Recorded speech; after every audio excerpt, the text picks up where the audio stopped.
Welcome to Real Nerds Podcast, unofficially the official podcast at Denver Comic Con from now to forever. I am Ryan, to my right is, and to my farther right is... James.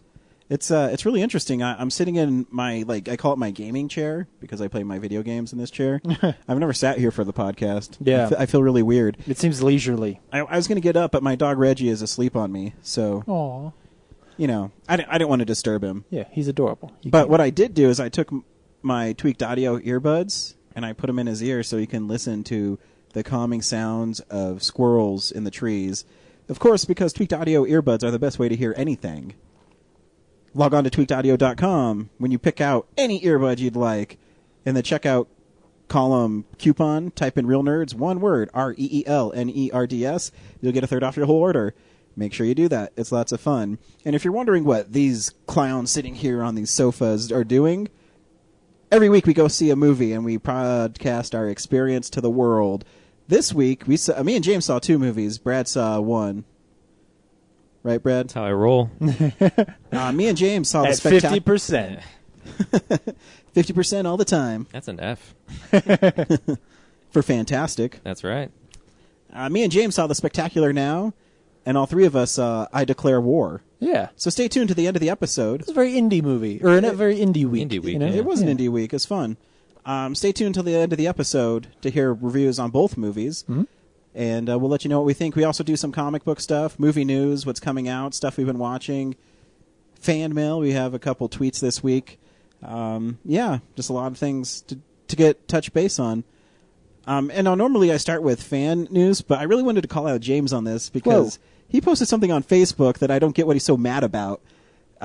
He posted that he canceled his order for Star Trek Into Darkness because Amazon does not have the special features, correct? No, that's not why. No. It's far more complicated than that. Not really. You can go to Best Buy and get all the special features. No, you can't. Or Target. No. That's the thing. So this is really real news, but whatever.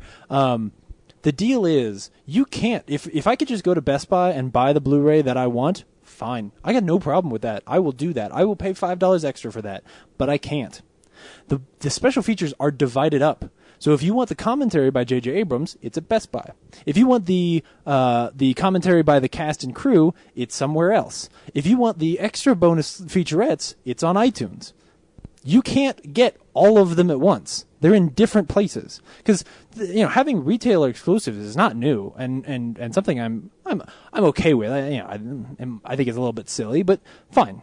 Especially when it's stuff like cool variant covers and stuff like that. I'm down with that. If there were a cover, then I get to shape what my Blu-ray package looks like. Different retail, I think. But as far as actual content, that's so. Yeah. Yeah. What this means is I can't get the Blu-ray that I want for $30 or for $25 or $30. I can't. Period. Is that what the article said? Yeah. It's real. That's why people are mad. I mean, nobody's going to cancel I thought that the article said that the normal one is 7 featurettes. If you go to Target, you get the commentary by J.J. Abrams plus the 7 featurettes. Nope. Oh, well, yes, that's true. But there are other things. So it's the commentary by J.J. Abrams and the 7 featurettes at Best Buy. At iTunes or whatever, it's the commentary by the cast and crew and the 7 featurettes. At Target, it's extra featurettes and those 7 featurettes. So the extra features, the things that honestly are probably the things I want, and I want all of them. Things that are usually standard on most special edition DVDs. Like look at a Disney DVD. It's loaded with all kinds of features and commentaries, all in one thing. Mm-hmm. Yeah. And about the most as expensive as they are ever is $34, which, if it costs more to get extra stuff, that's fine. Remember when they did just DVDs, full screen, widescreen? Yeah. And they do a collector's edition, and those other two would just be bare bones movie only. Mm-hmm. And then the collectors would pay $5 extra to get all those features. Now you have to buy a bunch of different editions to get all those features. Yeah. That's what's really dumb. If it were just like the Warhorse thing, even. If it were just like the Warhorse thing where they're like, oh, we're going to sell the special features as an additional disc, okay. I don't like it, but fine. But this really means I cannot buy the Blu-ray I want, period. Unless I want to buy it in 4 different places. One of which is iTunes, which I don't see how that's any better than Amazon. That's not a retailer incentive. Yeah, no, this is downright shitty, and I am serious when I say I won't own Star Trek Into Darkness unless I see it for $7 at Walmart. I just won't. I will torrent this shit if I want to watch it again, straight up, because this is the reason why people pirate shit. Because if I can't, I mean, you think people pirate stuff for special features? No, no. They pirate stuff because they can't get what they want in the manner they want it. Kevin Spacey said it this week because he feels like their show that they did on Netflix really sort of proved that. House of Cards sort of helped prove that you know, people won't pirate stuff if you give it to them the way that they want it, where they want it, how they want it. If you cater to your customers, people will pay for stuff. It's the truth, you know. I mean, there's still going to be like poor students and kids and stuff like that they're going to steal stuff because they don't have money. But the majority of people have enough money to spend it on the things that they care about, and they're not going to go through the you know, all the hoops to try and pirate stuff if there is an easy way for them to get it legitimately and pay for it. And there's a huge fan base for Star Trek. Yeah, you know, it's like Star Trek fans are used to paying a lot of money for exclusive, rare, like. Well, and stuff. I think that's actually why this is worse, because if they did that to, you know, if they did that to a movie like Mud, okay, because I just bought the Blu-ray for Mud, so that's why it's in my head. If they did that to a movie like Mud, then you're like, oh, okay, well, that's a shitty thing you did, but okay, whatever. But here, you're talking about a Blu-ray for a fan base that will go out and buy multiple Blu-rays for this stuff. They do that kind of crazy shit. You know, I've bought Serenity 6 times, I think, on DVD and Blu-ray for various reasons, because they've done re-releases of it and stuff like that, because I care about that. I'm not trying to instigate here, but isn't that the same thing that you're doing with The Hobbit, though? Because you knew they were going to release a standard one with not the stuff you want, and you bought it anyways, and now they're going to release an extended edition with all the stuff you want. Yeah, I mean, I feel like that's a slightly different case because of what I mean. That movie has set a precedence of doing that, and they're adding a lot more. Than, you know, what I got that first time was a normal Blu-ray with the normal stuff that's on most Blu-rays, and then it's really just that there is this extended cut. I mean, Lord of the Rings, I feel like is just a little bit different. I don't know. I give it because they do that extended cut thing where they're adding the stuff back into the movie and all of that. It just feels a little bit different. And I will say, I think it was a little bit shitty that they hadn't officially announced that they were making an extended, but when they released the Blu-ray, you know. But there are plenty of people who, you know, if I had wanted to, I could have waited knowing they were going to do that and bought that one. In this case, they haven't said like, oh yeah, and down the road we'll give you a good Blu-ray. Theoretically, I'm never going to get the right Blu-ray of this movie. You know, and I don't want to support them. I mean, that's the big part of this is I don't want to support them doing this to their customers and to the fans of this franchise. You know, do you think part of their reasoning was like, you know, Star Trek fans are so rabid for this stuff. Do you think we could trick them into going to a bunch of different stores and buying all the featurettes, and then instead of spending $20 on a DVD, they're basically paying like $60 to $80 on DVDs? I think that is absolutely a thing that will happen. Or at least I certainly think that somebody said that. But don't you think it could backfire too? Because my guess is Star Trek fans are like us and we're on the internet all the time. So they're smarter than that, I would think. No. I think that the fans are, and I think that's what's happening. I think that most people are just going to do what I'm doing and either not buy it or buy one copy and say like, no, fuck you guys, this is bullshit. But I do think that at a certain level they thought that they thought like, oh, okay, well, we'll divide this up, we'll make it exclusive, and you know, we'll get an extra 2% of Blu-rays sold, because we're not talking about a huge number of people who would do this. We're talking about a very small number of people who would say like, oh, I bought this once, but I really want, even if it were 2 features. But do you also think too that maybe they're putting it in stores exclusively, so people will go out to those stores and support the stores and not just Amazon? Yeah, no, that's absolutely. That's absolutely the reason for this whole thing. Like it's a brick and mortar retail incentive. That's why they've been doing these things to begin with. You know, like the different covers and stuff. But this is different. This is legitimate content that people want and expect. And maybe they're not entitled to it, but that doesn't mean I'm going to pay for less stuff. You know. If I'm not entitled to all of that content at once. If that's how they want to sell it, fine. But they're also not entitled to my money. as much as I like that movie and really did want to see it again. I was really excited to buy it. I mean, like I said, I pre-ordered it. I was really excited about this. And it took me all of 13 seconds to go and cancel it because that's how much I think this is serious. And maybe how rash I'm being, but I don't think so. No, I think you're in the right. Like, Yeah. you're not entitled to give them your money. And Yeah. if they're not going to provide a product that justifies your money, then fuck Yeah. 'em. I guess I just didn't understand. I read the article. I'm like, what's so mad about? Just go to fucking Best Buy and get it. So, But anyways, James, I just wanted to get. I guess I should pay more attention to the articles, but to me, I think the most important commentary is J.J. Abrams, so I'll just pick it up at Target. man. I'm going to support him. I'm going to give Paramount my money and say you can take whatever you want, and I'll pay you next week too for World War Z. Yeah. You can just shoot whatever you want to in my mouth. It's fine. Mm-hmm. Yeah, great. As long as it's hot white cum. Oh. Fan mail. Fan mail! Only a couple things this week, boys. In fact, it's only two things. Our good old friend Mac Brabonics saw our award-winning episode 2 of Pod Show. Yeah. You guys will talk about that. Way to later. go, Brad. Congratulations. Yay. Award-winning. Yeah. He said, that was funny. I thought James was falling on that knife when he fainted. And he also actually, his next tweet was really funny. He said, hopefully no extra testicles were harmed in the making of this movie. Oh, there were a couple. That's funny because extra testicles sounds like extraterrestrial. Yep. Yeah, thanks, Mac Brabonics. Yeah. Appreciate it. And on a little side note, you can catch The Real Nerds September 28th on a panel at the Myth and Legend Con at the Sheridan Tech Center in Denver. Yeah. Go to malcondenver.com to purchase your tickets. Good times. We're doing a panel? What? Yeah, we're doing a panel. About what?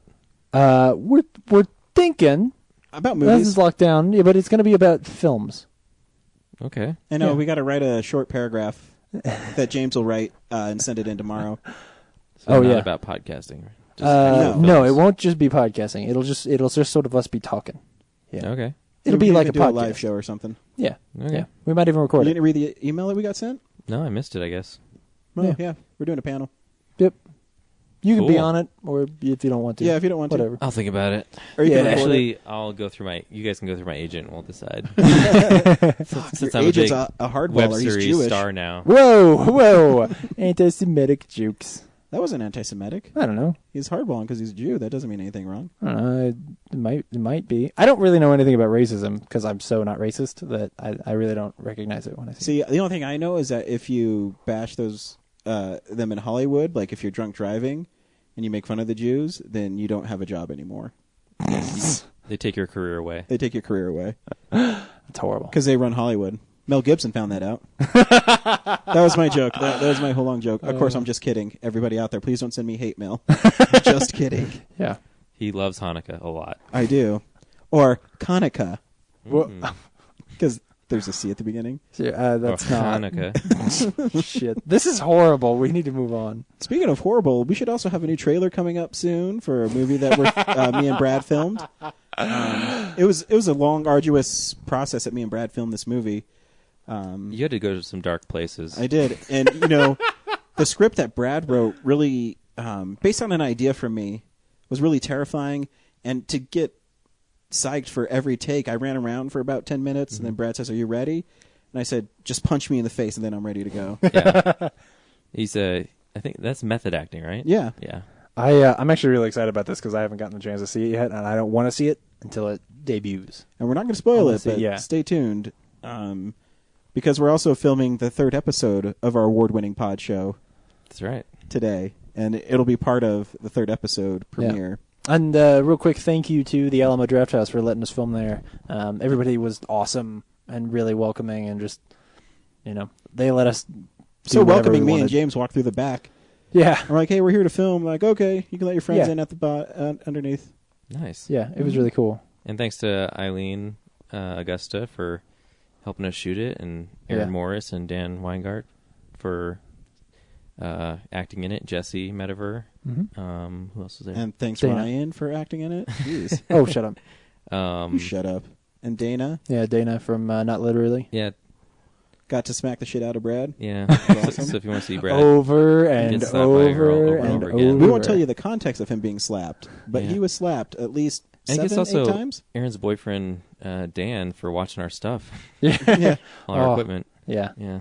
Thanks, everybody. Stay tuned for that stuff. it's gonna be cool. It'll be a fun time. Hey, I watched movies this week. I bet you guys did too. This is stuff we've been watching. So, yeah, this is the stuff we've been watching. You know, it figures you'd assume that I watched something so arrogant like that. You didn't watch anything this week? I did, actually. So it wasn't arrogance. It was just knowing. It's statistics. Like I'm just trying to contribute, man. out of 100, out of 105 episodes, you know, or no, wait, more than Whoa, that. Whoa, 105. yeah. Where the This fuck is have you 116, been? I believe. Yeah. Oh man, we are cooking! Wow, this year is going so fast. But out of 116, how many times have you not seen anything? Legitimately. I think Yeah. once. Oh yeah, I'm sure it's happened. I've It's done usually it. when you're busy editing or something. Yeah. I only saw a couple things this week. I rewatched Mama, and every time We have to say that every time. Mama. I know, I think the title's really weird. Yeah. But this time I watched it with the commentary by the director. Oh, did you buy the Blu-ray? I did. Wasn't it nice that it came with a commentary? It was. You know, I could pick up the commentary of the one I want At any retailer. at Best Buy. It has the J.J. Abrams one. That's the one I care about. Do you think I really want to hear about how? You want to hear what Chris Pine has to Oh, say yeah. about Oh, yeah. being Kirk, I'm sure. Yeah, I can watch the special features that come with it on it. There's 7 featurettes. Well, if you Well, there's got actually it, 14, but you only get 7. But anyway, go ahead. How was Mama? You know, actually, I still think it's a pretty good horror movie. I think the choices that the characters make in it are really interesting. The ending to me is still incredibly shocking. And listening to the director talk about it was really funny because one of my biggest issues, my only issue actually with the movie, is there's this point at the climax where Jessica Chastain is driving and her boyfriend went looking back to the house where they found the girls, and she hasn't talked to him in for a while, and she's driving down the road and all of a sudden he pops out of nowhere and they team up again, and the director said, I couldn't think of a way to get him back, so I just had him show up. So, and they kept on talking about how stupid it was, so I think that's pretty funny. Yeah. Because it's, I guess he shot a couple other things. I haven't watched the deleted scenes yet. Yeah. But I guess whatever he shot just didn't work. And so he just you know what, I'm just going to have him jump in front of the car or whatever. It's funny, a lot of people, like your average movie goer, assumes that if you're working in Hollywood, you totally know what you're doing. Mm-hmm. It's not always true. No, and he even said, too, because there's a couple shots in the beginning when these guys are searching for the little girls. And he said, you know, sometimes Guillermo del Toro, who produced it and helped him get it made, said, you know, you just got to shoot it. Sometimes you don't have the luxury of looking for the perfect light and stuff. He said, this is a $15 million horror movie. You got to shoot what we have. If you want to sit here and waste time, you're going to waste money and all this stuff. And the director, I forget his name, I'm so dumb, but he said how much he appreciated it because it actually taught him that you don't always get what you want. And the most important thing for him was, you saw the short, right, James? Yeah. Have you seen the short, Brad? No. He turned in a script to Guillermo del Toro, and he said, hey, where's the short in this? You know, that's the most terrifying thing. You should work it into the script. And he said, okay. And so it's really interesting how instrumental Guillermo del Toro was, helping shape this movie. A really hands-on producer, so it's really cool. Again, I think Jessica Chastain's really good in it. I think the trailer doesn't sell the movie properly. The trailer sells the movie as, you know, Jessica Chastain really welcomes these these girls into her life, but that's not what happens. She's afraid of them. She's in a rock band. She wants nothing. She wants none of the responsibilities. The lines in the trailer are different than the actual movie. The little girl always just says, "Mama," and in the trailer she says, "No, you can call me." I can't believe her character's name. You can call me this, and but in the movie she actually says, "No, I'm not your mom. You can call me my real name," and that's what it is. So her eventually loving these girls and accepting them is really powerful. It's part of the character growth. It's part of the character, and it makes the ending that more haunting. And you have to watch it. I mean, you guys might not like it, but I really appreciate the risks that they took making this movie, and I thought it's really well told, and it's dark. It's PG-13, but it's still not a happy it's movie. not. Yeah, it's not like a hey kids movie. Yeah. Yeah. In fact, I would tell children maybe not to watch it because it's really disturbing. Yeah. How it ends. And then actually, I don't know what kind of freaking mood I was in this week, but I saw that West of Memphis came out on DVD. Oh yeah. If you don't know what it is, don't. In 1992, these 3 boys were horribly murdered in West Memphis, Arkansas, Georgia, someplace down Memphis, south. Alabama. No, it's Not West Memphis. not Memphis, it's not Tennessee, Tennessee. Anyways, it's someplace south. Yeah. And But not Tennessee South.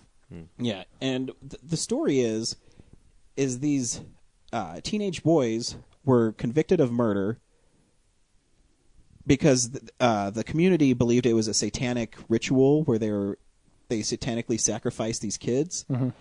And what happened is there were so many holes in this investigation that didn't make any sense. How they, settled on these kids. What happened is the police officers coerced a confession out of one of the friends who has an IQ below 72. So he's basically mentally handicapped. Yeah. And what they were playing the interrogation tape for him, and the cops were like leading him to answers. They'd say, so, little Stevie was murdered, and he got his genitals were mutilated. Is that what happened? And then the kid's response is, yeah, I think Damien mutilated his genitals. So they were like feeding him answers and what they wanted to hear.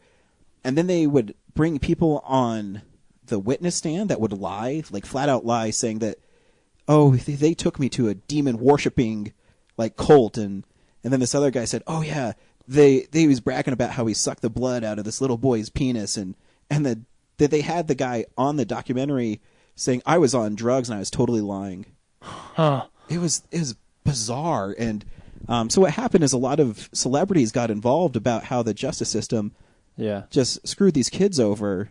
And it's a really powerful documentary. And, I understand the only thing I did not like about the documentary is they focus so much on the injustice that was done to the boys that were convicted of the murder, that the murder of the kids was kind of an afterthought. Yeah. And to me, if those boys didn't, which they actually got out of prison recently under something called the Alfred Law, where you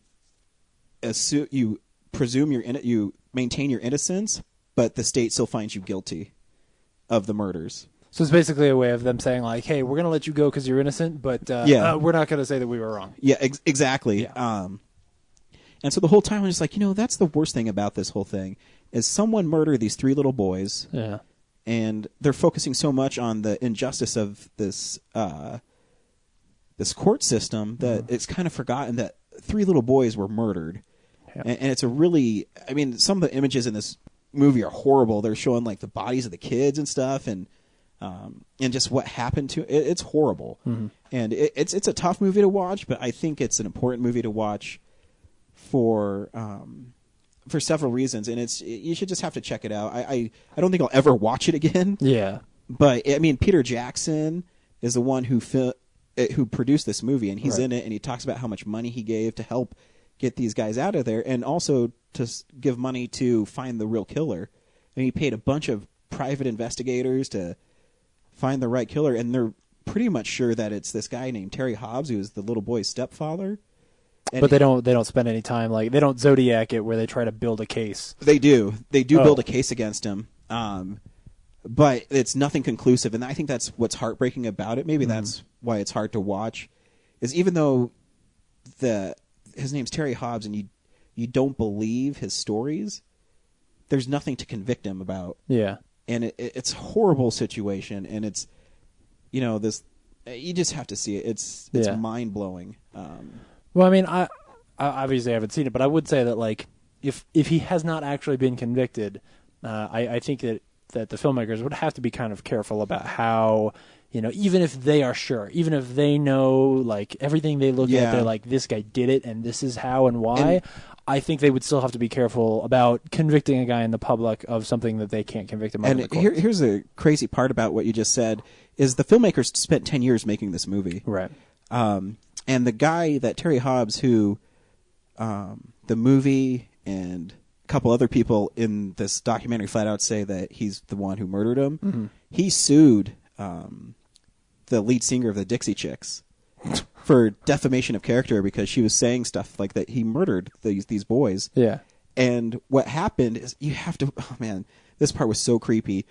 Because he did that and he wanted millions of dollars from them, what it did was put him on the stand and in this like civil lawsuit court, and her lawyers could ask him any questions. Oh. So they went back and brought all this evidence up front and says, did you ever, sexually molest this kid? And did you touch your daughter? Because we have sworn testimonies from these people, and he's getting all antsy, and he didn't get a fucking dime from them because they're like, he can't cooperate. Yeah. It's They, really, they made such a good case, but that case Yeah. wasn't in a exactly. criminal trial and you against have to him. watch it. It's crazy, and they found Yeah. his DNA at like this crime scene, but they can't tie it to him.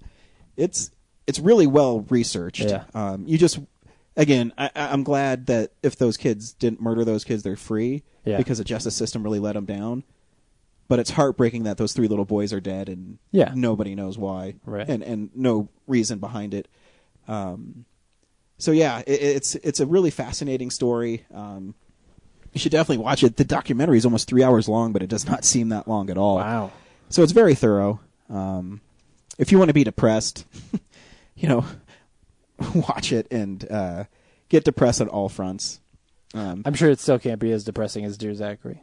It just can't be. Maybe. And then there's the cool part about this though, they also interviewed some jury members, and they said no, that Damien Eccles is the murderer, and the district attorney who gave them that plea deal, he said, well, I'm not reopening that case. They're guilty. When they made that deal, they told me they were guilty. So it's really fascinating. Wow. So you should check it out. It's called West of Memphis. Cool. And that's what I watched this week. Brad, what'd you watch? As you know, from a few weeks ago, I started rewatching 24 Yeah. from season 4, and I'm up to season 7 now. But I'll just talk about season 6, which is generally regarded as like the worst season of the bunch. Watching it again, it's really not that bad. The only like really downside is that Jack gets like presidential orders to be arrested and then let go over and over again. Mm-hmm. Like that's kind of lame. And then it has. I totally forgot the ending of the season, which is this great end bit where Jack goes to Secretary Heller's house to get Audrey on his own, yeah. and he has that like showdown, that verbal showdown. Oh, with that's a him. great moment. And then ultimately decides he has to let Audrey go for her safety. Mhm. And then he goes up to the edge of the cliff there, and the episode kind of makes you think he's gonna maybe just like he's got nothing else to live for, so he might toss himself over the edge. But then it just cuts to the clock, and you had to wait a whole year. Actually, that was writer's strike time, right? Yeah, so you had to wait like a year and a half. And they Not 2 advanced. years even. Yeah, they advanced it like 2 years because season 7 picks up with him in Washington, right? Yeah. So yeah, There was that TV movie, The 24 Redemption, which is fun. shortly before that. But yeah, you had to wait a long time to find out like where they were going to go next. Because pretty much at the end of that season, like all the threads were like it was like an open book. Like, yeah, what that's they right. could do That with was character. I remember because me and you were such fans at that. Watching it was grueling, just waiting, and then you're like, oh, it's coming back, and then they postponed it at like a half a year because they says, well, if we can't shoot them all back to back, then if we can't like write the scripts the way we want, we don't want to do it. But you're right about season 6. When I watched it on TV, I thought it was okay. But when I had the luxury of watching it on DVD and watching the episodes continuously, it holds up a lot better. Yeah, instead of just week to week. Yeah. If you can watch like a 4-hour block, you can see more like things are connected. It's just like there's a lot of and like it also seems like they're congratulating themselves for season 5 because they like there's no real. It's weird to me that President Logan's involved in this story. Yeah. And then they got to go talk to his wife Martha, and Aaron Pierce is there. It's just like they keep revisiting stuff from season 5 for the sake of saying like we did such a good job that last season. and we love those characters. Let's see them one more time. I do remember being at Outback working, and it had been during football or something, and they had like a picture, like a promo for 24, and President Logan like came out like, "Oh fuck, Logan's back!" Yeah. But yeah, It's funny because I also watched some 24 this week. Yeah. yeah. Yeah, I started at season 2 because I've seen most of season 1 before and sort of fell off of it. Did you watch the last episode of season 1? No. Dumbass. Yeah. Well, here's why. Greatest twist ending in. Yeah, but here's why. years. Because last week you had told me that like that the episode that got you into 24 was like near the beginning of season 2, or at least you thought. And I think because you thought it was actually season 4, and I think you might be right because having watched the beginning of season 2, what you were describing is not exactly what I'm happened. pretty sure it's season 4. I'll have to Yeah. rewatch them. Anyway, but I'm gonna wait until I finish the season, and that'll be a while because I'm watching like one episode a day as I exercise, and it's good. I'll say that. But I do want to ask: Is Kim's story always just the fucking worst thing ever?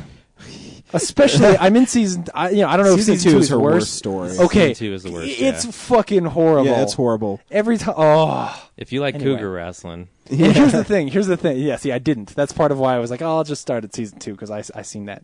So the part of it was it started and Billy Burke's name came up in the title card, and I was like, oh fuck, like, oh, this is gonna be awesome. Text I me. even texted Ryan. I was like, you didn't tell me Billy Burke was in 24.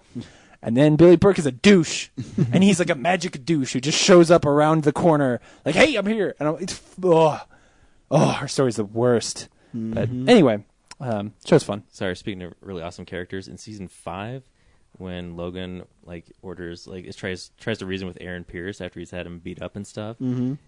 Aaron Pierce's like response to Logan's offer is like so like I'm just like, oh, I love Aaron Pierce. Yeah. Because Logan it says like, so are you gonna play like by my rules and accept what's been going on, just keep your mouth shut? And he says, what is it? There's nothing that you have said or shown me today that would make me consider your offer. Will there be anything else, Charles? Instead of Mr. President. Yep. Ah, Aaron Pierce is badass. he's awesome. I love seeing him now because he's in so many movies as just like some army general. He's in Star Trek Generations as a ensign of the Enterprise B. Way back then. Still giving commands. So the other thing I watched, I think, is going to lead it into James. Okay. What? Oh, yeah. Oh, yeah, no, I know what you're talking about now. Yeah. Okay. Yeah. So So say it. what'd you watch, James? Oh, well, I went to see the open screen night this week. Wow, Hey, that was a Brad, horrible you did segue. I did. Brad, you're the worst at segues. I'm just saying. I don't have to be the best. I and it want was- you to be. This is the first time I've been to an open screen night. That's right. And You we missed won the an last one. award, so I think I'll go back. I know you're a good luck charm. Insert applause sound. James are a good luck charm. Maybe. I don't know. I like to think I am. Might have had something with the writing of this episode. Maybe. Probably the writing. Yeah, Definitely not the acting. Oh, you guys. Maybe the directing. I hope so. So, So how was open screen night? it was good. It was good. There was some good stuff there. Let's talk about Did you it. enjoy that? Yeah, it was good. There was some Okay. good stuff there. Let's talk about it. Yeah. There were a couple of films from the 48 Hour. I think the one that stands out the most is the Western, which was called Blood in the Water. Blood in Our Wells. Oh, Blood in Our Wells. Yeah. Which was really cool, especially for a 48 hour. It was, it was a good drama. Basically this young woman is like, she's out in the field with this black guy and they're eating apples together. And then she goes home and her sister sees her and she goes home and her sister, her dad comes home and he's found one of the apples. He's like, you were out there eating apples with that black guy. But he doesn't say black guy. He straight up drops it, a big old N-word. Drops the N-bomb. Yeah, and I was like, oh, man, in a 48 hour, that's weird. And so he's like, I'm going to go kill him. I'm just going to go kill him. So he goes off and he's going to kill that guy. Prejudiced, racist motherfucker. Yeah. So is her sister. And so the sisters are sitting there, and this was maybe my favorite little bit, was the sisters are sitting there, and the one sister's just being bitchy, and the other one is like just sitting there taking it, and all of a sudden she just like reaches over and stabs the other sister in both hands with a knife, with like 2 knives in each hands. And she's screaming, and then it cuts away, and I was like, "Oh, all right, that was cool." And then, anyway, and then they go, and she ends up showing up and killing her dad. And I think what was really good about it is at the ending. Spoilers for this. You should check it out. I don't know if it's online somewhere, but he, like, after she shoots her own dad, he's like, "Look, there's no good way out of this. We can't go anywhere. So you run. You just go, and you go wherever and live your life. I'm gonna go the other way." And basically what you realize is, like, he's going to go turn himself in for shooting this guy, and they're going to hang him, and she's going to run off and be okay. But it was just a really neat, poignant, and well-shot little short that was impressive. There was also the one where the dude fights a bear. Yeah, the music video. Yeah. Which was great. Don't help me, help the bear. Yeah, don't help me, help the bear. That was really funny. And the Bananas episode... Or from who is that? Art Face Studios. Art Face Studios. Yeah, I got to look them up. Yeah, their 50th episode. Yeah. So I got a lot to catch up on because that one was pretty damn good. So that was really fun. Oh, and then we there was There was the unforgettable closing act. Ugh. Jack to the Max, which is a BizJack Flemco production. You may remember BizJack Flemco, Richard Taylor and Zach Bynes from our Adam the Amazing Zombie Killer interviews. Mm-hmm. They made a movie about a guy who rejects his penis. No. His penis rejects him. Basically, he beats off so much that his penis just gets mad and That's leaves. True. Yeah. Yeah. Leaves him. And then he almost kills himself because he's like, what is there to live for? But then I guess he doesn't. Yeah. And then his dick goes around and, like... struggles. Does it really do anything? Like, it there are a couple scenes, and then basically there's this really long scene where it, like, has sex with a lady. That's really over the top and dumb. And then her husband comes in, and he, like, kind of rants for a way. Yeah. Yeah, and then the dick pulls out and, like, jizzes all over his face. He sneezes. Whatever. All over his face. Yeah. Yeah. I know what it was. And then they reconnect. Yeah, and then he eats his own dick and gets his dick back. Even though he says that, like, since he lost his dick, he's, like, been really successful and his life's been great because he doesn't beat off so much. It was ridiculous. Clearly, we stole the award from them. Oh, fuck. Really? You think that's award-winning? It was certainly shocking. I appreciate the boldness of it. It was shocking. But I don't think there was much more than shocking. I mean, and there were a couple of, like, I remember laughing a couple times at, like, good legitimate jokes in there. But for the most part, I was just like, oh, fuck. What? It was funny to have, like, a giant dildo with googly eyes and a smiley face drawn on it. Yeah, that was... But it was funny for, like, 13 seconds, and then... It's that kind of eclectic, mix of Trauma. stuff that you get at Open Screen Night. Yeah. Bear fighting bear music videos, westerns, and... Which was really cool. Graphic. I did really enjoy it, like the Open Screen Night thing and all of that, and how, how that place is run. And we'll be back next month. Yeah. I look forward to going again. It was cool. Anyway, I watched some other stuff, like full-length films this week. I rewatched Mud, and on the trailer for Mud, there was this movie called Emperor that I had never heard of, but it starred Tommy Lee Jones and Matthew Fox. And I was like, and the trailer looked cool. I swear that movie came out like 2 years ago. Really? Yeah. Had you you saw theaters. trailers for it? Yeah. Maybe like I'm pretty sure it's this year. I think I saw a review for it in Entertainment Weekly. this year. Yeah. God, I feel like it was like 2011. I had honestly never heard of this movie. Like it was an before, art house so- thing. Oh, yeah. It may be that it's been floating around in little theaters for a while. Yeah. I think it is... Yeah, it is credited as 2012. So probably it was in the can in 2012 and aired Maybe at January, February, maybe. yeah, but who knows? I don't think it was at a Redbox, so I think it's a recent release because it's not like so huge that they would have brought it back or anything. So I'm assuming you saw the trailer and you're like, I gotta go see that. Yeah. So I went and rented it. Yeah, and it's good. Basically, it tells the story of the 10 days between when General MacArthur got to Tokyo and took over Japan, basically, and those first 10 days when he was given 10 days basically to decide whether or not the emperor was responsible for the war and therefore should be hung. And it's a really fascinating... It's a story that I've not really heard before. I knew little aspects of it, but certainly not to this extent. And it really, Matthew Fox plays this guy named Fellers, General Fellers, who really is the guy who got this assignment, but they fictionalize a certain part of his relationship. Basically, MacArthur goes to him and says, look, you know a lot about Japan, you like Japan, I want you to make this decision. And they sort of play it off like he's giving you this decision because MacArthur wants to run for president, and he basically wants to both be responsible for the decision if it's good and not be responsible for the decision Basically if it's wash bad. his hands clean if it goes wrong. Right, exactly. And so that sort of tension is good. And there are, people on both sides. There are people who clearly are like, no, we came over here because the propaganda was, we're going to hang this guy. Like, when we get there, the emperor's dead. But it sort of delves into really sort of how complicated the Japanese government sort of was, and how much of a figurehead that character or that role sort of can be, while at the same time being so reverent and having so much power. It's really kind of fascinating. I think the story is good. I think the way they tell it's really good. I think the saying stuff like, you never realize how much, we know what happened to Nagasaki and Hiroshima, but the whole thing takes place in Tokyo, and Tokyo is demolished. The firebombing in Tokyo, and this is in the features, which are fantastic and come on the disc, even as a rental.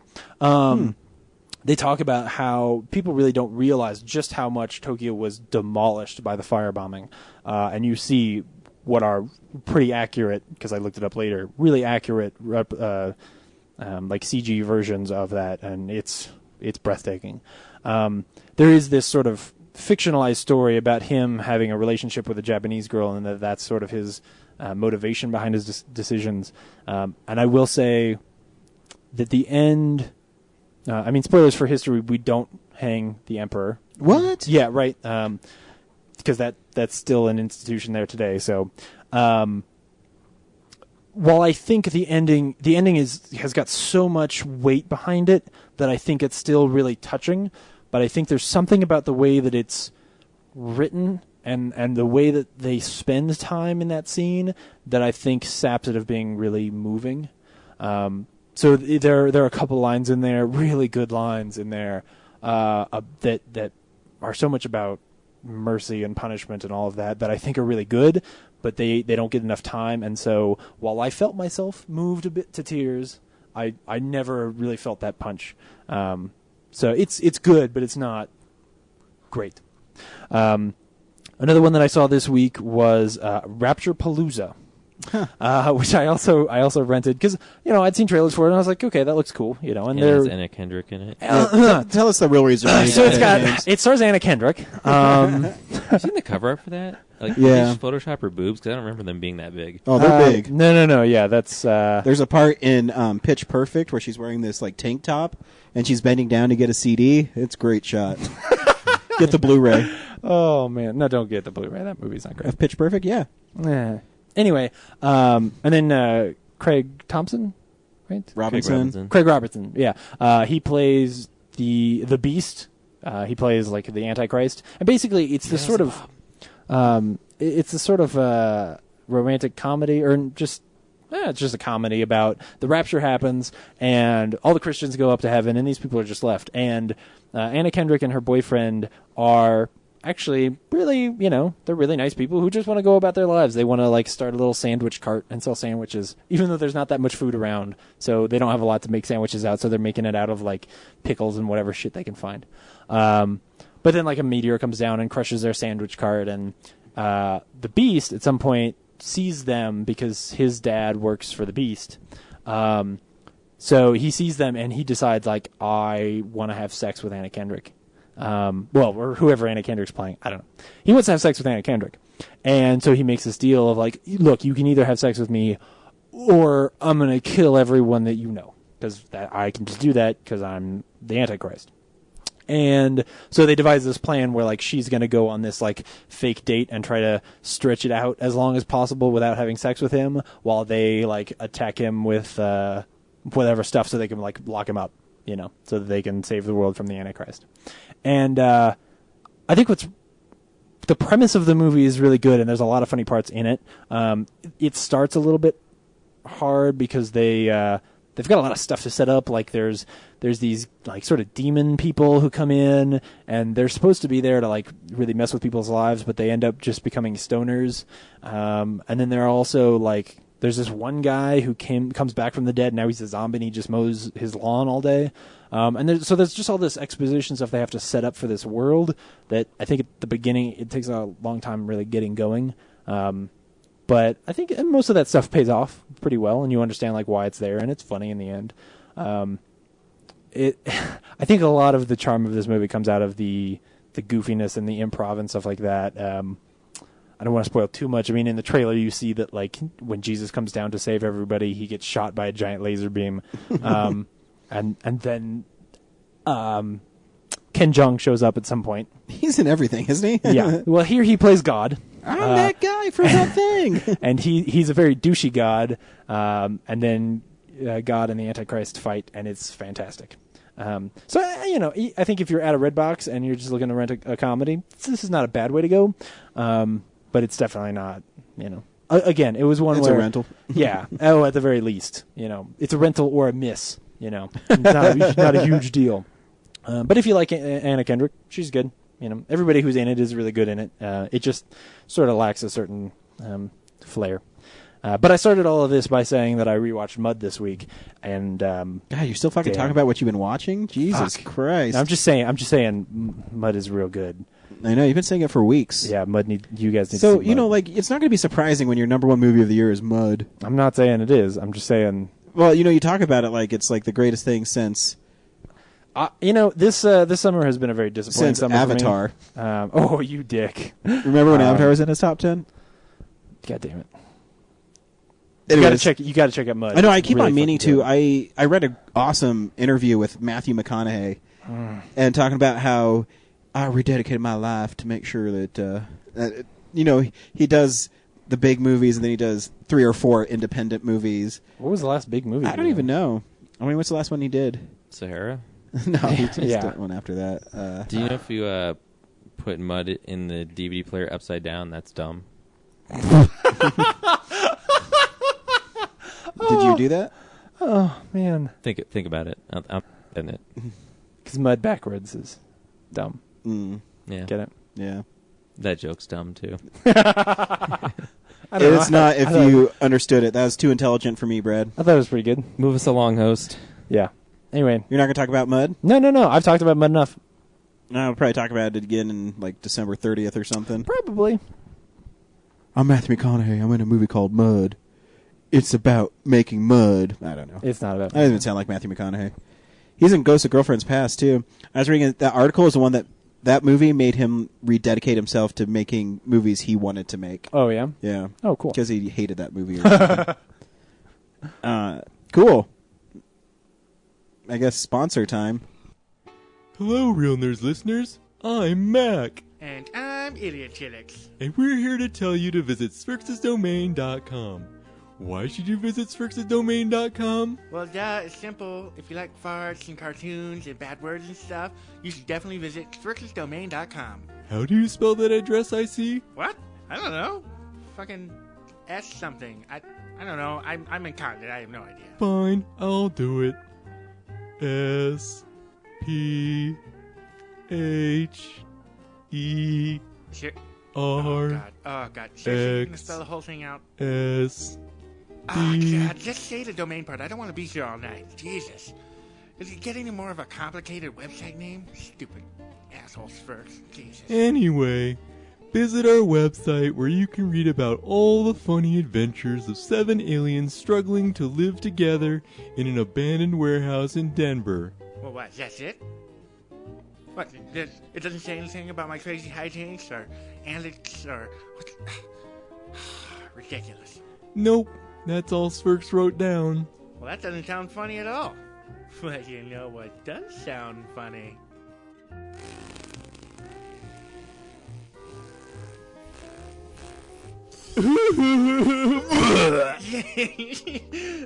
Gross. Oh man, I'm Oh, hungry God. again. Oh, it's so disgusting. Oh, Smirks is gonna be pissed when he sees what you did to his office. Hey, what are you guys doing in my office? It smells like puke and farts in here. Go to SmirksDomain.com. Bye. Smirks'sdomain.com. For barbecue that can't be beat, try Birdman Barbecue Sauce. Available and original and spicy. These robust, full-flavor sauces have the awesome power to kick your taste buds in their face. And for that smoking taste on everything you eat, try new Birdman Smokin' Rub. Caution! Meat left unrubbed may suffer from flavor performance anxiety. You can pick up Birdman Barbecue at local area Ace Hardware stores, Ruff's Barbecue in Golden, and the Danny Cash Hot Shop off Broadway. You can also like us on Facebook at Birdman BBQ. My man spider sense is tingling. Hey, look, it's Man Spider. How's it going, true believers? When I'm swinging through Colorado and I need comic books, I head to Arvada, Colorado, to Colorado Coins, Cards, and Comics. Oh no, the teal troll is attacking me. My son's in danger. Will no one help him? Oh no, it's Man Spider. Colorado Coins, Cards, and Comics, the whips the competition with great deals on back issues, 50% off, hold slot, 20% off list price. You want sports memorabilia? They got that too. Where are you going, Man Spider? The teal troll still has my son. Here's web in your eye. Oh no, I'm bested by Man Spider again. So visit 6700 Wadsworth Boulevard in Arvada, Colorado, and tell them the Real Nerd sent you.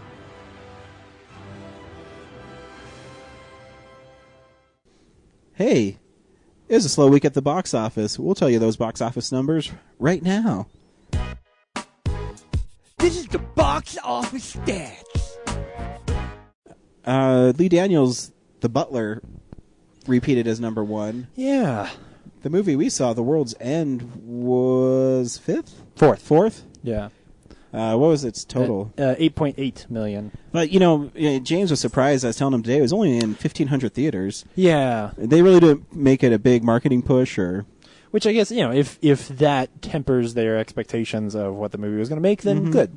I think 8.8 for an opening weekend for the fourth great Edgar Wright movie in a row. I can't help but be disappointed. I wanted this movie to do gangbusters so that, I was about to say so that Edgar Wright's next movie is huge, but Edgar Wright's next movie is Ant-Man, so it's already huge. Yeah. I guess, just like I said with Scott Pilgrim, I guess nobody loses if this movie fails, but... I don't think it'll fail. I think it's going to appeal more to the European markets. Oh, yeah. And it's already done well over there. So- It made its budget back, so Yeah, it's already made its budget back, so... everyone's kind of breaking even. What at least. finished ahead of it, James? I can't remember. So We're the Millers was 2. The Mortal Instruments, City of Bones came out this week, which was like that teen like romance thing. Like Twilight, but it looked honestly a lot better than Twilight. That was number 3, and then Your Next was number 6. Yeah, they're also disappointing. which also released. They were forecasting that to do 15 million. Yeah, I would have expected that to at least come in at like 3. I don't think the advertisements for it sold it very well. Or And they kind of waited a long time to make a push on the movie. I imagine they assumed with how well The Conjuring did, they're like, Yeah, another small horror movie's probably gonna do gangbusters. yeah. Nope. But Yeah. it only cost $2 million to make. It's already made back its budget. So. And does that trailer really sell that movie No. well? Like that trailer to me looks like, hey, you guys remember The Strangers? Yeah, it's But this one doesn't have any stars in it. I'm telling you, the movie's it's one of my favorites from the year. Yeah. And it's way different than how that's sold. Because they don't even sell the angle of that chick kicking ass. Yeah. So- Yeah. See. Yeah. Anyway. I guess that's maybe like a spoiler for the movie then. But yeah. Anyways, maybe, but if people don't see the movie because they don't know that aspect, then what good is the spoiler? what's coming out on Blu-ray next week, James? Thanks, Box Office Mojo. Fuck Box Office Mojo. Whoa. I got mine from Hollywood Numbers. You Just did kidding. not. Thanks, Box Office Mojo. DVD releases and Blu-rays. Now You See Me is the big Blu-ray release this week. That one quietly made tons of money. Yeah, Yeah. it did. And is getting a sequel. Is with it? the What? original director Yeah. back. Oh yeah, and probably most of the cast. Yeah, I'll But, see it. the Blu-ray's not doing so well because it's getting beat out by the Final Destination 4-pack set. So That can't be right. that's what Digital Bits says. Are you questioning Digital Bits? No, I'm just saying that maybe it's not updated or something. It might. Yeah, you might be right. Or maybe the 4-pack of Final Destination's only like $10 or something. Yeah, that could be. And there's some Vampire Diaries. Oh, here it is, Ryan. Here it is. Spartacus: War of the Damned comes out I this cannot week. wait. I can't wait to see more beheadings and people fucking. People beheaded while they're fucking, or I don't think that's happened people in that fucking. show. No, I think it has. What? Oh, of course, I've No, I seen don't more of think that show so. than you have. There's also a season of Haven, which you guys have never seen Haven. have Nope. you? Okay. It's not great, but the lead actress is the woman who voices Elena from Uncharted. So I checked it out once, and it's fun, but it's very sci-fi. And surprisingly, I haven't heard anybody talk about this, but this is the week that Sharknado comes out on DVD. It's because nobody cares. Right. Well, yeah. It's just more trending people. because I think it's the name alone. Oh yeah, no. It's the premise of that movie that and there's also The Lords of Salem, which was that. Rob Zombie. I was gonna say that's a Rob Zombie movie from earlier this That year. I wanted to see in the theater, but I was sick that day. Oh, Did you seriously just gloss over the Office release? Oh yeah, Office season 9? Yeah, I did. Oops. Yeah. So The Office season 9 is coming out this week. Thank you, Brad, for keeping me on my toes. And The League season 4, Yes. and It's That Always show's Sunny. fun. Season what 8? Yeah. Yeah, Can man. you believe that show's been on that long? No, that's crazy. The first season of Revolution comes out this week, which I never actually finished that first season. I need to go back and finish it because I enjoyed that show. Audrey Raines is apparently in that show. Is she really? Yeah. Wait, who? Jack Bauer's love interest? Yeah. Oh, okay. Sorry.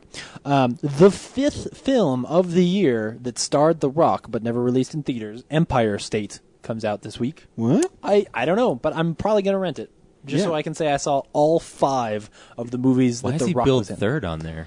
I don't Behind know. Liam Hemsworth and Emma Roberts? The Rock? Seriously? Yeah, right? I don't know. Maybe he's only in it for like 10 minutes. Probably. Yeah. Right. But he's It's like, Phase what 4 on movie the is he cover. an air marshal in for just like 5 minutes? Oh, I don't know. Fudge. He's in like a movie for like 5 minutes and then Shoot, I don't remember. You're the Rock guy. I know I don't remember. And the very last thing is Song of the South gets a Blu-ray release this week. Nice. It has to be the wrong one. I can see the cover art from here. Yeah, this is Song of the South. The The song, Rise of the Allman Brothers? Yeah, it's the Rise of the It's basically a Rock documentary concert? about the Allman Brothers. Why are you wasting our time with this, James? Because it was really cool to be able to say the Song of the South gets a Blu-ray release this week. Even in sweats, my wife is beautiful. It doesn't. It Aw. should get a Black-ray release. Yeah. Now who's racist? Anyway, that's DVDs. Unspool the real news for me, James. It's real news.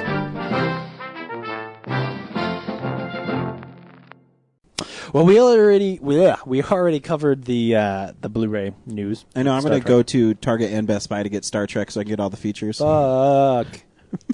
I'm sure your wife will dick. appreciate that. Yeah, I'm gonna spend all the money on Star Trek. Why? Because Paramount wants me to. So the only real thing we have to talk about, and this isn't even huge news, and we don't even usually talk about casting news, but for the second week in a row, James Spader got cast as Ultron in Avengers 2. Also known as Robert California in The Office. Right. Yep. Yeah. Which is, cool. Who knows what he's going to sound like, and it's going to be all VO probably. We're never going to see his face. Well, he has a 'cause he's cool robot. voice. I think that's why. Yeah. And he's really good at delivering lines, and I think he's a great actor. I really do. Absolutely. So, anytime you get actors like that just, they can just inhabit the role, and it's not Ultron it's not James Spader's Ultron. Ultron will be James. I don't know how to say it, but it'll be good. I like the casting of that. So do you think Iron Man's going to have to solve the mystery of the Stargate? in Avengers 2? Right. Yeah. I think it's fine. But should be pretty cool. I don't actually think that's the biggest news out of this, because buried sort of within this news is this reveal that the actual villain of Guardians of the Galaxy is going to be Ronan the Accuser. It's a great villain, though. Yeah. Oh, yeah. No. It's gonna be cool. But what's interesting about that is that it's not Thanos. I've heard people say before that part of why Marvel has been so successful, especially in their marketing, is that they reveal something without, and they don't say like, "Hey, this is what's going to happen," and they just let people assume, and then they'll change it. So everybody assumed that Thanos was going to be the villain in the next Avengers, and then when he wasn't, everybody just sort of assumed, "Oh, okay, he must be the villain in Guardians of the Galaxy." So clearly he's not, and he'll be present. But he's not going to get defeated, which means that the stinger at the end of Avengers is probably actually a trailer for Avengers 3. That probably they were giving us a clue into the huge thing that they have set up of Thanos being behind all of this stuff for 5 or 6 movies, and then we'll get some huge epic battle with the Guardians in there and all this shit going on. I told you this yesterday when we were talking about it. It's a lot like the Avengers at the end of Iron Man, where, Nick Fury says, "Have you ever heard of the Avengers Initiative?" And he doesn't come back. They don't mention it until the end of Iron Man 2 that he tells them he's not part of the Avengers. And then it's another 2 years before they have the Avengers. So it's planting those seeds. That's why they're so smart. Yeah. It's huge. And I haven't hardly seen anybody talking about that. I think everybody's sort of taking it with oh, okay, cool, whatever. And they don't realize that how much planning had to go into that, and how huge and epic. This feels to me like a lot like that with Avengers. I mean, now that we've seen them pull off Avengers, or Feige or G or whatever he pronounces his last name. Yeah. Someday we'll figure that one out. He said they've planned movies till 2020. Right. So yeah. I mean, they know what they're doing, and it's pretty fascinating. Yeah, absolutely. And exciting, because I think I did believe that they were going to pull off Avengers, but maybe only to me. I certainly didn't believe it was going to be as great or as popular as it was, that maybe I was going to end up making some concessions for it, and I don't at all. That then, having a big plan like this, oh man, what is that movie going to look like, and how big and huge is that going to be? It just seems crazy to me. So I'm very excited about this. This seems really cool, and honestly makes me more excited about Guardians and more excited about Avengers 2 and all the stuff that they're going to be building. And it feels like it almost feels like it frees them to do more with those movies, and make them more specialized, because they don't. I mean, they're working towards a farther off goal, but that goal is farther off now. So yeah, I think that's really cool. But that's why Marvel rocks. Yeah. Speaking of Marvel. Let's dig into the long box and pull out a comic book. I don't know if it's a Marvel one. It's not. I know it's not. You don't read those Marvel stuff every once in a while. What's up, nerds? It's the Comics Corner. So Ryan and I actually talked about this yesterday, so he kind of knows this is coming. But not too long ago, they released this video game called The Last of Us. That I've been playing nonstop this week. Yeah, right. Good. And you need to finish it so we can talk about it. I know, I do. I can't wait to talk to you about it. I will just simply say I wholeheartedly believe that this is one of the best games I've ever played. It's one of my favorite games of all time, and I think it's the defining game of this last generation. Yesterday I was in the snowstorm area part of it, and what I really liked doing was taking a brick or a bottle and throwing it and hitting them, and then sprinting with Ellie, and then she would jump up in the air and jam a knife in their head because they get stunned. It's fun. Yeah. And keep in mind, she's like a 14-year-old girl. Yeah. Yeah. So they also released some comics to go along with it, and I've read the first issue. I actually realized yesterday I'm missing the third, so I got to go to Quain's Cards and pick up the third issue because I didn't have it on my pull list, so I had to just pick them up when I went to shops.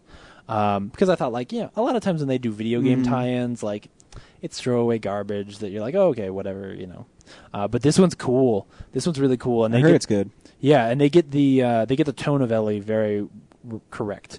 She's written right. So basically, what it is it starts with her showing up in Boston, right? The game starts in Boston. I assume it's Boston. They never tell me, but I just assume it's Boston. And she gets off of this bus, and she's alone. There's nobody with her. And there's this really kind of touching moment that is very defining of who Ellie is, especially in the game. And spoilers for maybe the first third of the game. I mean, you understand who Ellie is very quickly. But there's this really wonderful moment where there's a guard from the bus who she goes up to him and she's like, are you coming with me? Like, you're not just going to leave me, right? And he's like, I have a family that I have to watch out for, and I can't watch out for you, and I can't take you with me. So I hate to do this, but yeah, I'm leaving you. And it's this sort of heartbreaking moment where and she just sort of takes it on the chin and is like, fine, fuck it, and she walks away. But it's this really heartbreaking moment that when you know Ellie already, and it's why I sort of suggest that you read this after you play the game because because there's there's really that whole speaks. scene where she's with Joel in the game and she says, "Everybody leaves me anyway, so fuck you." Yeah. Oh man. So I think it's really good. Basically, she she gets into some little fights in the first issue and then meets this friend, and they figure out how to sneak out of the town. And there's a lot of stuff going on. There's little hints to things that they are planting seeds for. And it's really cool and exciting, and the art is good. So I think you definitely ought to check this out, especially if you played that game. Go and find this because there's some cool stuff in here. That I would never want them to make a sequel to The Last of Us, but this gets me in so that I can taste those characters one more time and get a little bit more out of it. So it sort of scratches both itches. So yeah, go to Color Coins Cards. I'm sure they've got some of the back issues. You can get them Hopefully. there. Or there will be a trade of this because it's doing well. And with stuff like this is something you can sell to people who aren't buying individual issues of comics. So there will be a trade, and you can get it for 20% off at Color Coins Cards and Comics the next time you're there once they print it. So yeah, for sure, check it out. Or just go there and buy whatever comics, But this is a good one. Yeah. Damn it, now you make me want it. Yeah. Have you seen that they're releasing a comic book of Super Mario Brothers 2? Oh, the movie? Yeah, I saw that this week, The yeah. original Super Mario Brothers ends with that cliffhanger of Daisy showing up. She's like, "You're never going to believe this." And then she gets Oh, you Mario mean the Luigi. movie? I thought you meant the video game. Oh, yeah, Oh, no. no. It's a sequel to Super Mario Brothers the movie. Yeah, as a comic book. Yeah. So they're continuing this story from there as a... I've been trying not to buy, comics that aren't Batman and Ninja Turtles, but... Yeah. My curiosity is piqued. You have to, I right? have to find out where they're going to go with this. The one of the ones like that I'm really curious about that I'm picking up is they're doing a comic of based on sort of the I don't even know what material they're going on, but sort of a lot of the original ideas that Star Wars was based on, like some of the early concepts. Oh yeah, I he saw had. that. Yeah. And it looks really cool. Like the The characters Ralph all look McQuarrie very stuff. different. And sorry, say again. Like the concepts like the Ralph McQuarrie art. Yeah, right. Okay. Yeah. So like Luke Skywalker is sort of older. Yeah, it's He has like a it's breathing cool. pack. Yeah. No, it's not that one. Oh. It's not that one. That would be cool. Yeah. Yeah. No, that would have been badass. But no, this is a different one where it's, and I don't know. Again, I'm sorry, but I don't know exactly what material they're pulling from, like where they got all of this information. I think it's original screen treatment, if I remember reading it Yeah, right. it's Because something like that. they're trying to hunt down Luke Starkiller or something. It's really interesting. Yeah. So some of the changes like that, where Chewie isn't the sidekick on the Millennium Falcon and things like that, where the changes that came along the way, where he made conceits or he adapted things a little bit differently or he came up with new ideas, all of that stuff is pulled out, and so it's a bit more. It seems a lot more serial-ish, which is cool. So I'm gonna check Cool. that one out too, and I'll get back to you. So we saw 2 movies this week. We did. Brad, do you want us to talk about the movie me and James saw together, or do you want to do the one we saw all together first? You guys go ahead. Okay. We'll wrap it up with all three of us. All right, cool. Well, yesterday, me and James went and saw The Spectacular Now because it finally made its way to Denver. Yeah. James, should people go see The Spectacular Now? Yeah. They should. A little more enthusiastic, or No. I'm trying to think about It how. doesn't sound that spectacular. Yeah, I know. James. He's like, should people see it? Yeah, I guess you can go see So it. the trailer does not sell this movie. The trailer sells this movie as a bit more, I think, bubbly than it is. It's actually it's a lot more drama than I thought it was or was going to be.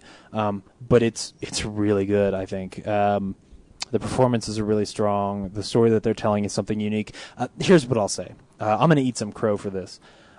This movie succeeds in every way at everything that I appreciated Flight for without failing in any of the ways that Flight does. So this is a movie that tells a story that I think is really interesting, and I think it tells it really well, way better than Flight did. So if that gives you a hint into what this movie is actually about. But I don't want to spoil too much of it because I think that the way they reveal this drama is really interesting. The romance is fantastic. So yeah, for sure, I think people should check this out. I want my money, but no, I'm just kidding. This movie is really, really good. Oh, good. James already said the performances are amazing. Yeah. Here's a trailer for The Spectacular Now. My name is Sutter Keeley. I got everything that I need right here. I've got a job, I've got a car, I've got a beautiful girl. I was the life of every party. You gotta live in the moment. It's about this. This is beautiful. Hey. Hey. Where the hell am I? Do you live around here, Sutter? How do you know my name? You go to the same school. I'm Amy. That's what I was gonna say. Nice to meet you, Amy. What's your story? I don't really have any stories. What do you mean? Everyone's got a story. I don't know. I'd like to think that there's more to a person than just one thing. You know, I gotta tell you, Sutter, Amy Finicky is just a strange choice for a rebound. You're 17 years old. You don't have an ex-boyfriend? No. Really? Sutter, guys don't look That's at me like shocking. that. I'm like, Yeah, absolutely, guys look at you like No, that. no, no. Amy, you're absolutely beautiful. oh my God, no. And if she falls for you, what happens then? Should we take our shirts off? My sister, she's having this like fancy dinner party. Would you want to go with me? Yeah, what time? It's 10 minutes. Oh, 10 minutes from now. Yeah. I think it's good to have dreams, don't you? To dreams. I'll tell you something. I don't live in the past. I live in the now because that's what it's all about. You know, everyone's telling me I gotta move on. I don't see what's so great about being an adult. Are you happy? You're not the joke everyone thinks, man. I love you. You don't love me. Yes, I do. And I thought she'd be the one to yank you out of neutral. Do you not see that I'm bad for you? You need to get away from me. Yeah.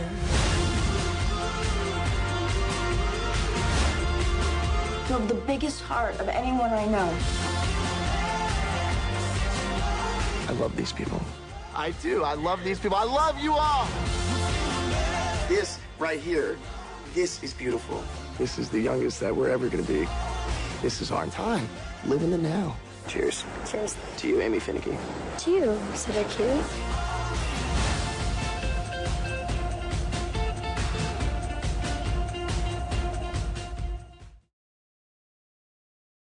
The whole movie is, if the two lead performances aren't believable, then the whole movie falls underneath its own weight. Shailene Woodley, is that her name? Woodley. Woodley? Shailene Woodley. Is really good as Amy Finicky, who's kind of the nerdy girl that no one pays attention to, but she's really cute. And what's the guy's name? Miles Teller. He plays Sutter. Miles Teller plays Sutter. I don't think I've really seen him anywhere before. Yeah, and he's really, really good, and he's the guy that everybody loves in high school, and he's so much fun. It's very organic. It's I'll very say that. organic. Like their roles together and the way their chemistry together just feels very natural. Almost like every scene is improvised. Yeah, we'll give you a little taste of how great their chemistry is together, where it just seems really natural. Here's a scene from The Spectacular Now, and it's entitled "First Kiss." So go ahead and listen to this scene. It's really good. What about like ex-boyfriends? Say we need an ex-boyfriend in there. No, I don't have. Who's like an ex-boyfriend that just like really pissed you off, that you just that just like you hated, and if they're just like. I don't have an ex-boyfriend. What? Yeah. You don't have a single. You're 17 years old. You don't have an ex-boyfriend? No. Really? Sutter, guys don't look That's at me like shocking. that. Yeah, absolutely, guys look at you like No, that. no, no. I just saw two guys looking at you like that. Eric Wolf and Cody Dennis were 100% we were hitting just on talking. you. They were not hitting on me. No, there's absolutely yes, no they were. way. Why don't you think they were hitting on you? Because I'm just, they weren't. Because you're what? Amy, you're absolutely beautiful. Oh my God, no.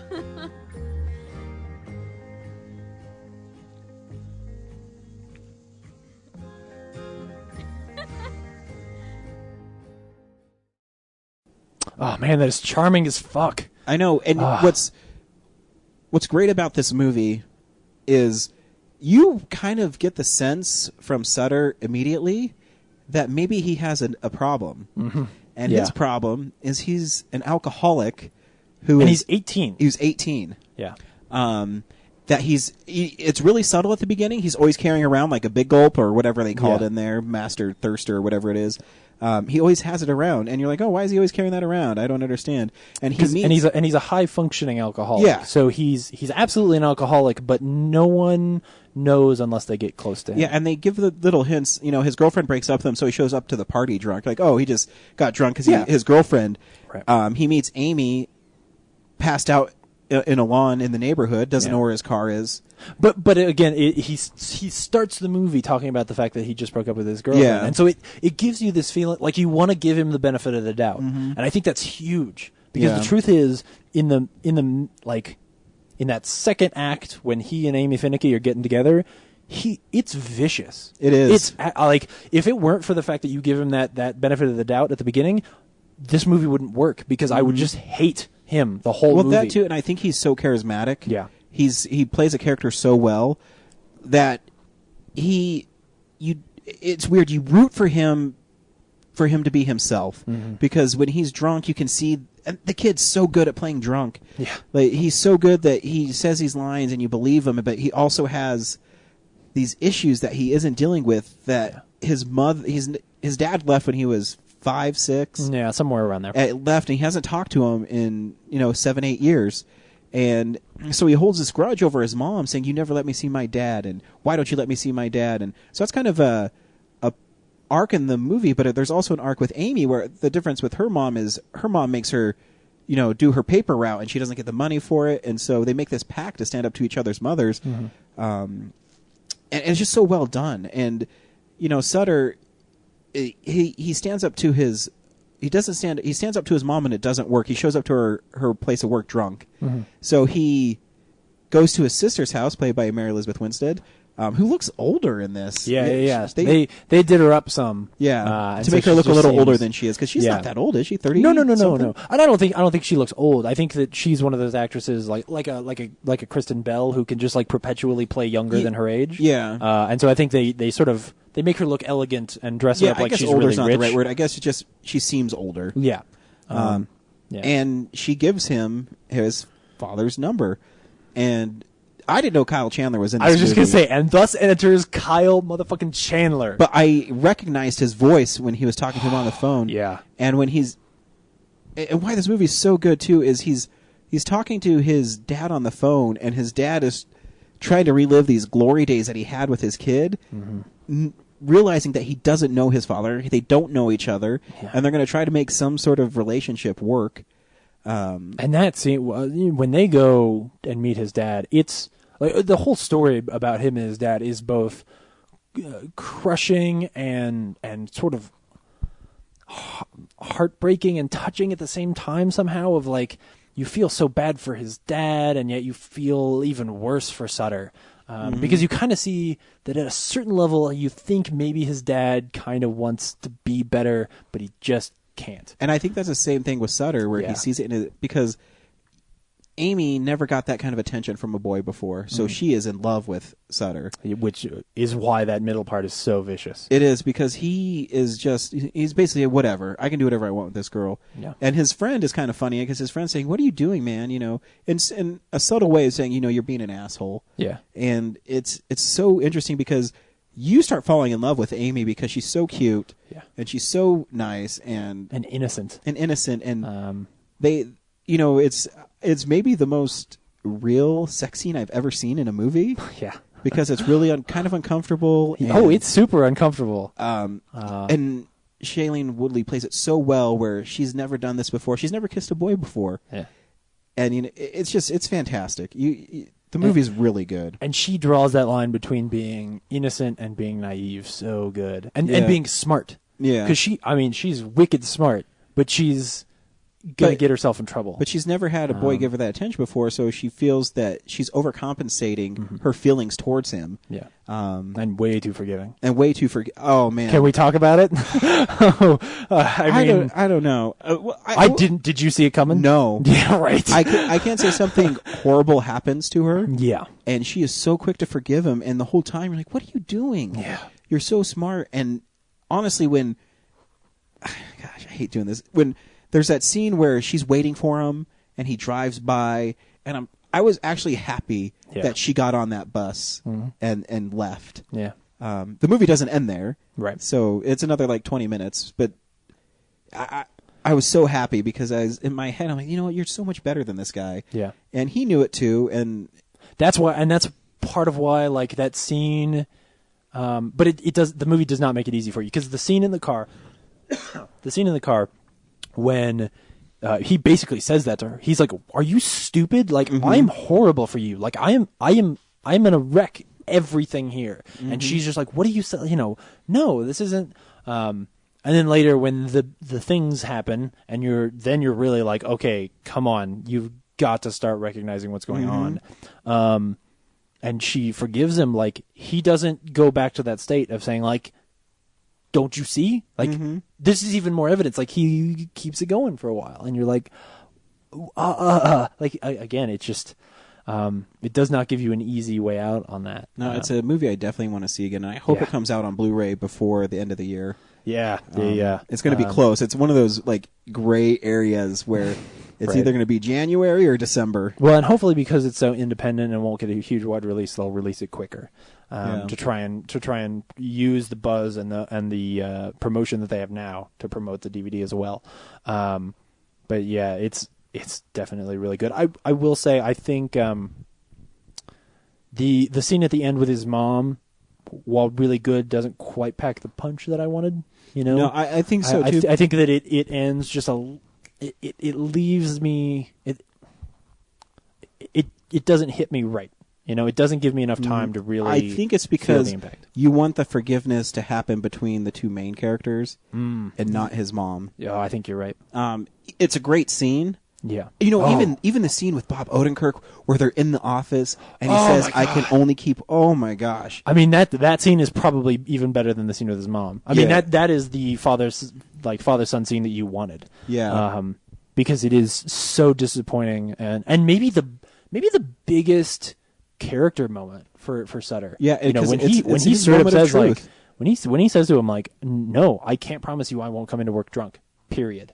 No matter what the consequences are." Like, that is him admitting something about himself. And see, this movie, why I loved it so much more than Flight is Denzel's character, Washington's character in Flight, was destructive for the sake of being destructive. And he never, and it took a picture of this girl he was having an affair with to make him a better person. Yeah. Where I didn't feel he really earned it. So in this movie, I think Sutter doesn't really get better. Yeah. And he never really earns the love that he's been given. So it's really interesting. You don't even think by the end? You don't think he's better by the end? I don't know. I think the movie leaves it open enough.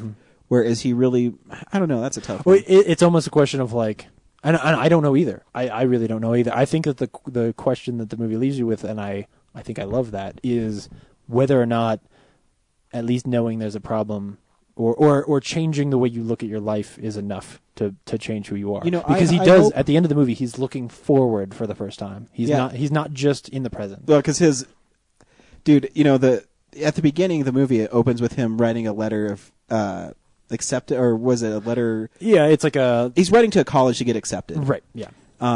And at the end, he's rewriting that letter, and he talks about the hardship of being himself and always look in the past, what James just said. And then it goes a little bit, and then it cuts to the scene and says, "P.S. I don't know if this was due a long time. It probably was, so it doesn't matter that I wrote this." Because he's such a procrastinator. And it was a lot of good, funny parts in this movie, especially in that first act. The movie's funny. Yeah. I think everybody should see it. It's really good.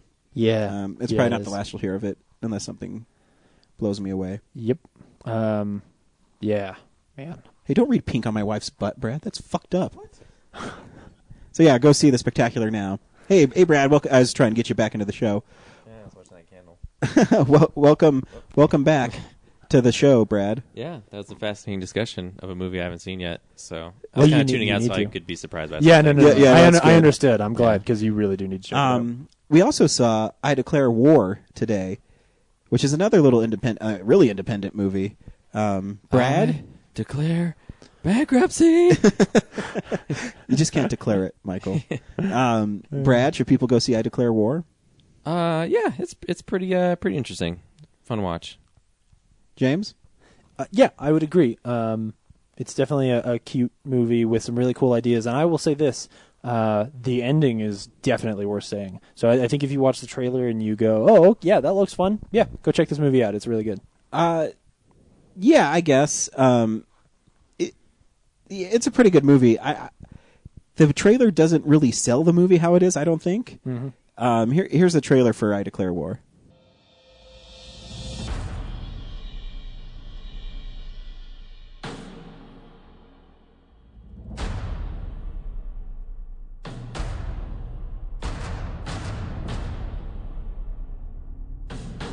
This is War Man. Not hopscotch. Do you want to win?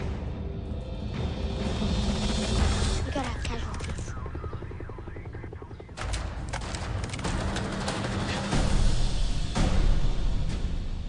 Synchronized watches. We attack at 1700 hours. My watch doesn't go up to 1700. You're a girl. Sorry. I can help though. Sure. You can be the arts and crafts squadron. Hey! Yes! We're gonna march right in their base, shoot everyone else, grab the flag. Ah! Grab them. This is the moment of truth.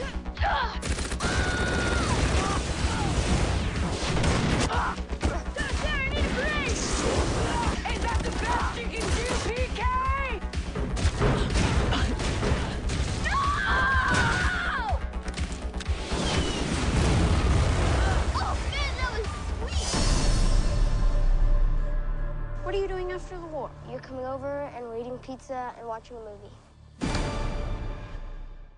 The premise of the movie is the kids are playing war. It's basically cowboys and Indians, modern cowboys and Indians. And the trailer's a lot more bombastic than the movie actually is. That's what I mean. Yeah. The trailer makes it seem like it's going to be this over the top kid thing where they're imagining killing each other and things like that, when it actually is a study of friendship. Yeah, and in the war part is almost more of a deer hunter and kind the of a thing. sacrifices people make to be friends with someone, told through the point of view of children, that is really fascinating. Yeah, and this whole movie is predicated on if the children can pull off this scenario where they're in make believe, but it's dealing with real life. It's a really interesting double kind of movie where they're dealing with these fake scenarios, but they have these real life problems in them. Yeah. And all all the boys and even the young lady in it are so well defined by their characters.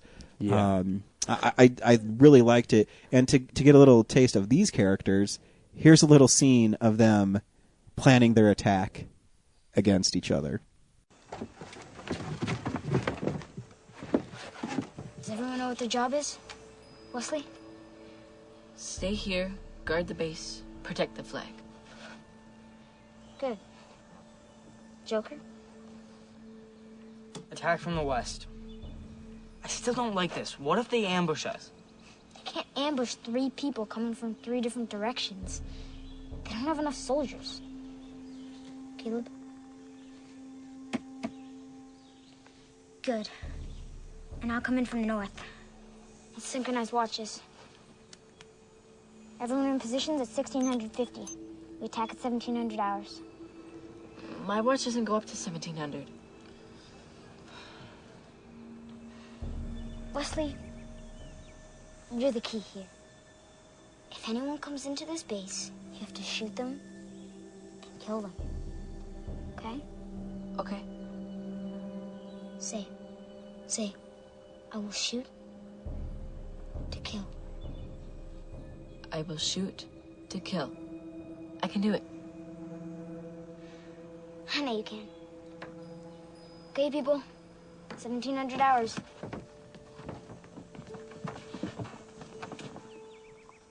You have the one kid, PK, who's the leader, and he's basically the main character of the movie. He doesn't lose in the game of war. Yeah, he's never lost. He's never lost. And it's, they set up the rules very clearly. These kids have to do a certain thing. And it's a game of capture the flag. Yeah, basically capture the flag, but they use make-believes. I've never played this version of war. This is really cool. I wish I knew these rules when I was a where you kid. should each other, then you throw like a red balloon on you. Well, you can shoot each other with bullets, but you can count to 10 steamboats Yeah, so and then get back up. It's basically like just playing, Cowboys and Indians when you were a kid, where you would just pretend you had guns and shoot each other and say like, bang, bang, you're dead. But when you're quote unquote dead from being shot, you're paralyzed, you fall down. If you count to 10, if you can count to 10, there are 10 steamboats, you can get back up. But if they have a grenade, which is a water balloon full of like red water, and they hit you with it, then you're really dead and you have to go home, and then you're actually out. Which is it adds a certain dynamic where they can shoot each other and have these action scenes, but there's this other thing in there that's really cool. What's cool, and I might be wrong in my analysis of this movie, is when they kill each other for make-believe, there's no consequences. Yeah. But when they say things in real life, it carries much more weight. Yeah. And so the consequence of them dying in the make-believe doesn't matter, but what you're doing to somebody in real life is the most important thing. Right. And it's really fascinating. The kid, what was the kid's name who led the coup? Skinner. Skinner. Yeah. Skinner. That kid was really good. He seemed really desperate. And you didn't understand why he was such a dick. He's the Brando. Yeah, you have no idea why he's such a dick throughout the whole movie. Yeah.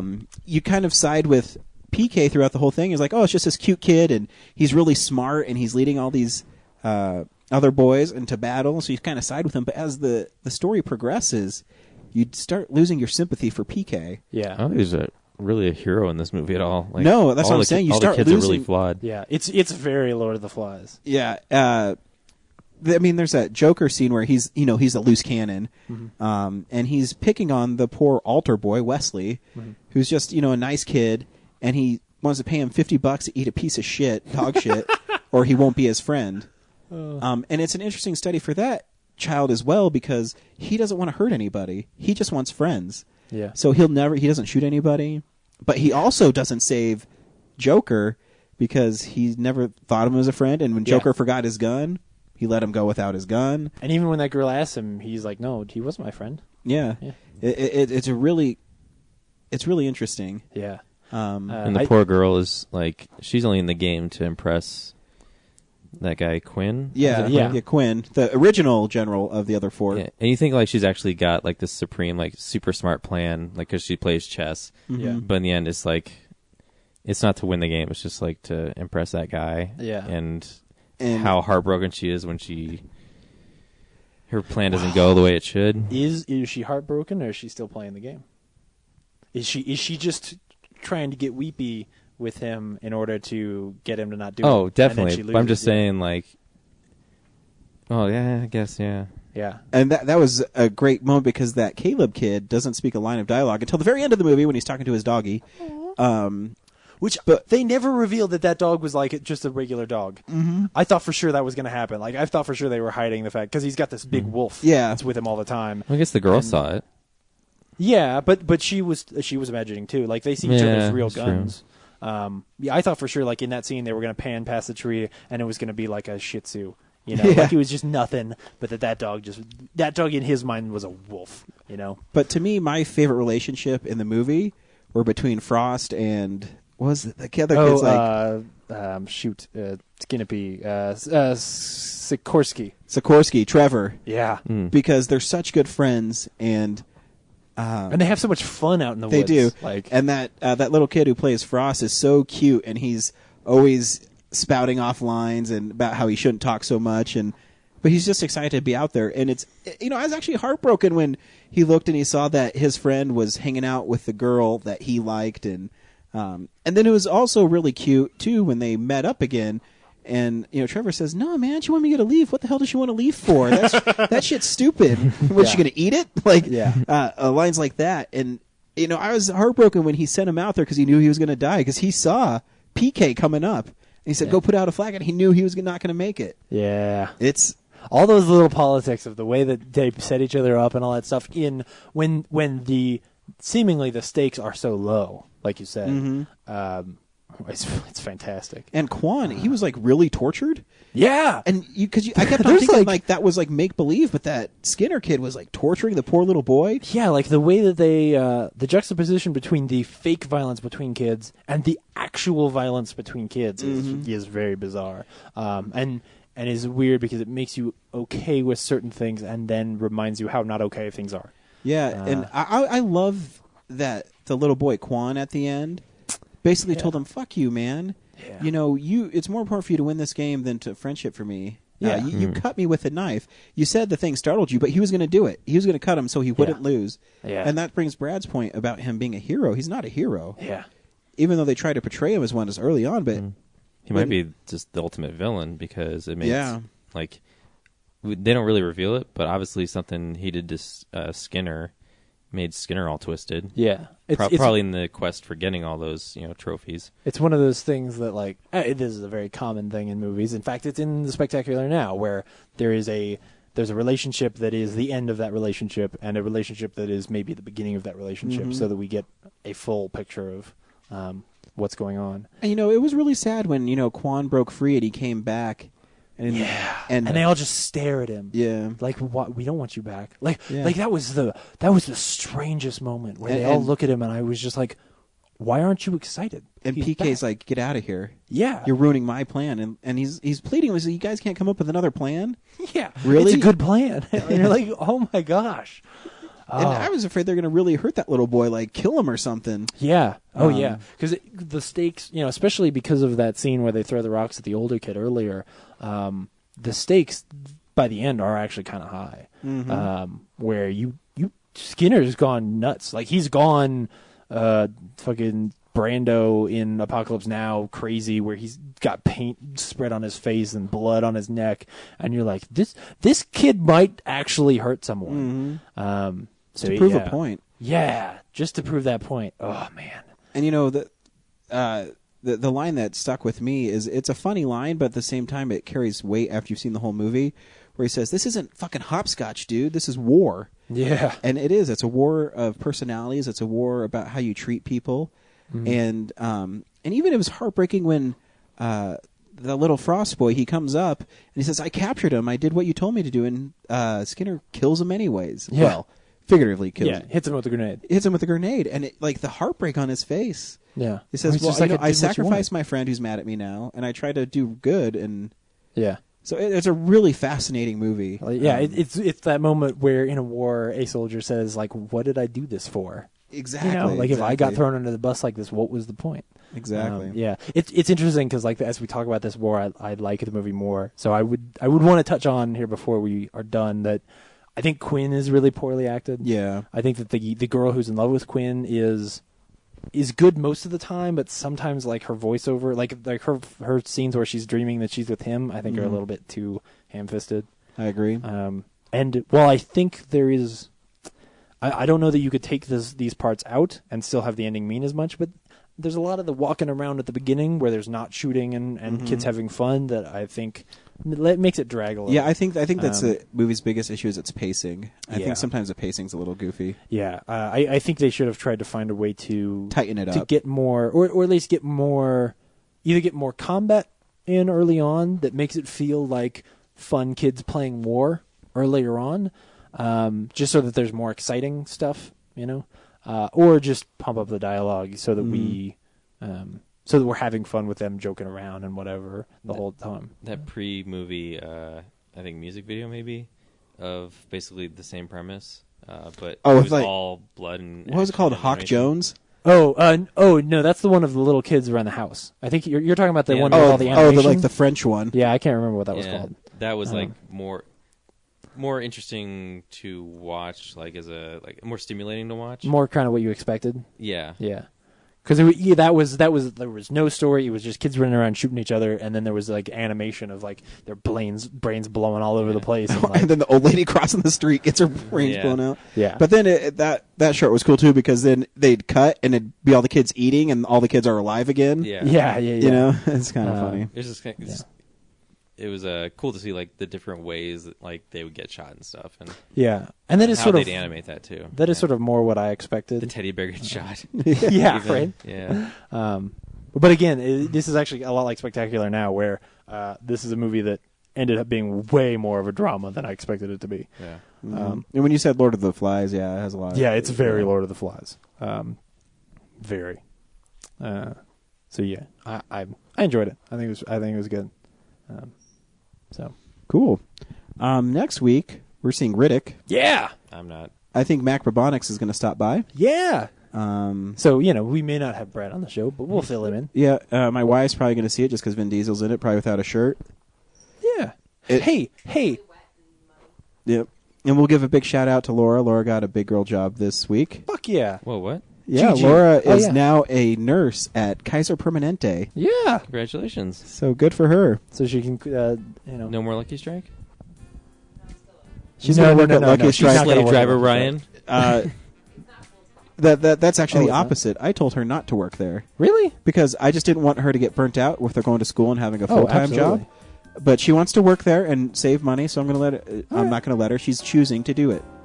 So that's fine with me. I'll work on it once we finish the show. As long as she's not mean to me. All right. Yep. Bye. Bye.